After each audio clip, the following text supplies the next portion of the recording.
राज्यातल्या तापमानात एका दिवसात 4 अंशाची घट झाली आहे. पण या थंडीत आणखीन वाढ होणार आहे असा अंदाज सेवानिवृत्त हवामान तज्ज्ञ माणिकराव खुळे यांनी व्यक्त केलाय.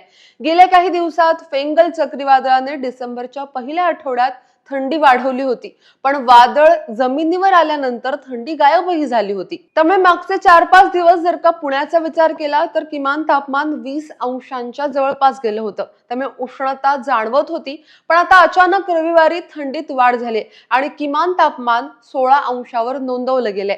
त्यानंतर आता उंचीवर वाहणारे उच्च वेगवान पश्चिम वाऱ्यांच्या झोतामुळे थंडीत वाढ होईल असं सांगितलं जात आहे. रविवारपासून खानदेश, नाशिक पासून थंडीमध्ये हळूहळू वाढ होऊन संपूर्ण महाराष्ट्रात पुन्हा पुढचे 10 दिवस म्हणजे बुधवार 18 डिसेंबर पर्यंत थंडी टिकून राहण्याची शक्यता आहे. पुण्याप्रमाणेच नाशिकमध्ये सुद्धा एकाच दिवसात पारा 4 अंशांनी घसरून 12.5 वर आला. तिथे शनिवारी किमान तापमान 16.6 अंशावर होतं. 8 दिवसापासून कमी झालेल्या थंडीचा जोर रविवारी धुळ्यात सुद्धा अचानक वाढला. धुळे शहराच्या तापमानाचा पारा 9.5 अंशावर आल्याची माहिती कृषी महाविद्यालयातर्फे देण्यात आली.